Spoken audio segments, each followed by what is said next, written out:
ఉందా ఇక్కడ లేదా అనేది కాదు. అంటే మనకు ఉపాధి ఉంటే విదేశాలు ఇతర రాష్ట్రాలు వెళ్ళరు కదా, రేపొద్దున పెరిగితే ఆ స్థాయి మనం అందించగలమా? అంటే ఇదొక గ్లోబల్ అనేది గ్లోబల్ సిటిజన్ అండి. మనం ప్రపంచం మొత్తం మీదన ఇక్కడి నుంచి మానవ వనరులను ఉత్పత్తి చేసి పంపిస్తున్నాం. బాబు గారి విజన్ కూడా అదే. ఆయన గ్లోబల్ లీడర్. భవిష్యత్తులో మళ్ళీ ఇతర దేశాలకి ఇప్పుడు యుద్ధం ముగిసిన తర్వాతన ఇప్పుడు రష్యాలో మనుషులు లేక మనవాళ్ళని పిలుచుకుంటున్నారు, ఉక్రెయిన్ లో మనుషులు లేక మనవాళ్ళని పిలుచుకుంటున్నారు, జర్మనీ జపాన్ ఇట్లాంటి చోట్ల ఇట్లా సింగిల్ బిడ్డని కన్న తర్వాత వాళ్ళకి పిల్లలు లేక ఇప్పుడు అంతా వృద్ధులు పెరిగిపోయి మనుషులను మనవాళ్ళని పిలుచుకుంటున్నారు. మీకు రాబోయేటటువంటి రోజుల్లో కూడా మనకి విదేశీ మార్గద్రవ్యం ఇక్కడికి ఎక్కువ వస్తుంది, మన వాళ్ళు అక్కడ బతుకుతారు కాబట్టి అదనమాట. ఆ రూట్ లో చూసుకోవాలి.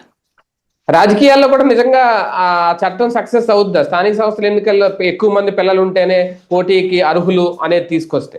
ఎక్కువ మంది ఉంటే అర్హులనేం కాదు, ఇద్దరు ఉంటేనే ఇద్దరికంటే తక్కువ ఉండాలి, ఇద్దరికంటే ఎక్కువ ఉంటే అనర్హులు అనేవాడు. ఇప్పుడు అది తీసేశారు అంతే. అంతేగాని నువ్వు నలుగురిని కంటే అర్హులని వీళ్ళు చట్టం తేలేరు.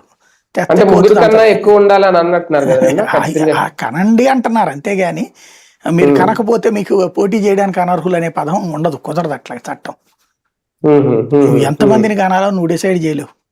ఎక్కువ మందిని కంటే ప్రమాదం అన్నదానికి డిసైడ్ చేసుకోవచ్చు, నో డౌట్. ఎక్కువ మంది కనకపోతే అనర్హులు అంటే గనక కాళ్ళు ఎరగొడతారు. అంటే ఆంధ్రప్రదేశ్ అభివృద్ధికి లేదంటే ఏ రకమైన అభివృద్ధి పరంగా చూసుకున్నా ఇది ఒక దిశానిర్దేశం అనుకోవచ్చా బాబు గారి ఆలోచన? చెప్తున్నాను కదా, ఆయన చెప్పిన దాని ప్రకారం నిజంగా అంటే గ్రౌండ్ లో పబ్లిక్ అందరూ ఈయన మాస్ లీడర్ కాదు, లేదా ఈయన మోటివేషనల్ లీడర్ కాదు. ఈయన మోటివేషన్ అంతా కూడా విదేశాల్లో ఉండేటటువంటి ఎన్ఆర్ఐలకి, ఇక్కడ ఉన్నటువంటి పేదలు ఈయన మోటివేషన్ కింద తీసుకోరు. ఇంకా కొంతవరకు పవన్ కళ్యాణ్కి ఇది ఉంది, జగన్కి అట్లాంటిది ఉంది. కానీ వీళ్ళు ఇట్లాంటి పిలుపులు ఇవ్వరు పెద్దగా. వీళ్ళు కనుక తలుచుకుని మీరు బాగానండి అంటే కనుక మేబీ కనొచ్చేమో.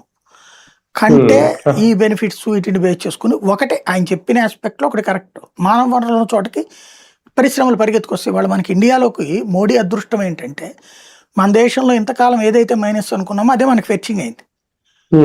ఇప్పుడు ఇక్కడికే ఎందుకు వస్తున్నాయి కంపెనీలన్నీ కూడా? మానవ వనరులు ఉన్నాయి మన దగ్గర.